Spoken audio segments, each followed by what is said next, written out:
مریم نواز بھی عمران خان کی طرح میں نہ مانوں والی سیاست پر چل پڑی ہے؟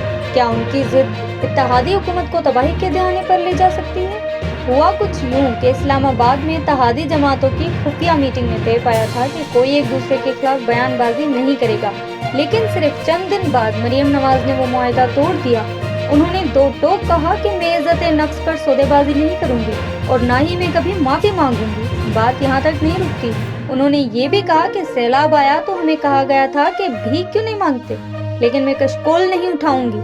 مریم نواز کا یہ بیان چاہے جس بھی وجہ سے دیا گیا ہو، مگر اس نے صرف پیپلز پارٹی کو نہیں بلکہ اپنی ہی وفاقی حکومت کو ہلا دیا ہے۔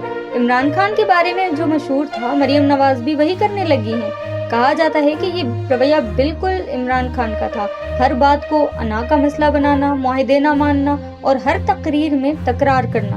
ادھر صدر آصف زرداری بار بار نواز لیگ کو ٹھنڈا رہنے کا مشورہ دے رہے ہیں، لیکن مریم نواز کے جارحانہ بیانات نے پنجاب میں پیپلز پارٹی کو نئی جان بخش دی ہے، اور یہی وجہ ہے کہ ندیم افضل چند جیسے رہنما میدان میں ایک بار پھر سرگرم ہو گئے ہیں اور پیپلز پارٹی دمادم مست قلندر کرنے کے لیے تیار بیٹھی ہے۔ سیاسی مبصرین کہہ رہے ہیں کہ اگر مریم نواز نے یہی ضدی پالیسی جاری رکھی تو سب سے زیادہ نقصان نواز لیگ کو ہوگا، کیونکہ وفاقی سطح پر اتحاد بھی کمزور پڑیں گے اور پنجاب میں پیپلز پارٹی کو بڑا سیاسی اسپیس ملے گا۔